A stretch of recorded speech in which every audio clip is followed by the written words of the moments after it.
बहुत पुरानी बात है।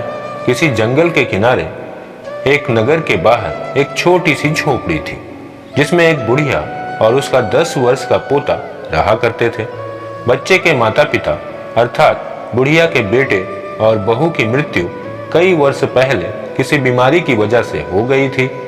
तब से वह बच्चा अपनी बूढ़ी दादी के सहारे रह गया था। झोपड़ी के बाहर पीपल का एक वृक्ष था, जिसके नीचे वह बालक खेला करता था। बुढ़िया नगर से भिक्षा मांगकर किसी प्रकार अपना और अपने पोते का जीवन चला रही थी। नगर का रास्ता उस झोपड़ी के पास से ही होकर जाता था। एक शाम अचानक बादल घिर आए और वर्षा होने लगी, जो रुकने का नाम नहीं ले रही थी। बुढ़िया और उसका पोता झोपड़ी में ही थे कि तभी वहां एक व्यापारी जो नगर जा रहा था, बारिश से बचने के लिए झोपड़ी में आ रुका। कुछ समय बाद एक पंडित और सेठ भी उस झोपड़ी में बारिश से बचने के लिए आ ठहरे। चूंकि बारिश तेज हो गई थी और अंधेरा काफी घना था, अतः इन्होंने प्रातःकाल नगर की ओर प्रस्थान करने की सलाह की। परंतु कुछ ही समय बीते थे कि अचानक जोरों से बिजली कड़कने लगी। बिजली उस पीपल के वृक्ष के पास लगातार गिर रही थी। झोपड़ी में ठहरे सभी लोग प्रकृति के इस क्रोध को देखकर डर गए। पंडित जी ने अनुमान लगाकर कहा कि हम सभी में से कोई एक बहुत बड़ा पापी है, जिसे मारने के लिए यह बिजली लगातार गिर रही है। अतः बिना विलंब किए उस पापी को उस पीपल के वृक्ष के नीचे जाना चाहिए, ताकि बिजली की प्रतिज्ञा पूरी हो सके और बाकी निर्दोष लोग बच सकें, अन्यथा सभी लोग बेवजह मारे जाएंगे। सबसे पहले व्यापारी को वृक्ष के नीचे जाने को कहा गया।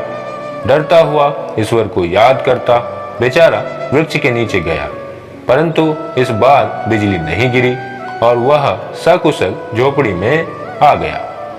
इसके बाद सेठ, पंडित और फिर अंत में वो बुढ़िया भी उस वृक्ष के नीचे एक एक कर गए, परंतु बिजली किसी पर नहीं गिरी। एक बार पुनः सभी उसी झोपड़ी में इकट्ठे थे, परंतु बिजली का गिरना फिर से प्रारंभ हो गया। व्यापारी, सेठ और पंडित को यह समझ में नहीं आ रहा था कि आखिर पापी कौन है। वे यह सोच ही रहे थे कि उनकी निगाह उस बुढ़िया पर पड़ी, जो अपने पोते को आंचल में छिपाए कोने में खड़ी थी। तीनों पथिकों को अब समझ में आ गया कि हो ना हो यह बालक ही पापी है।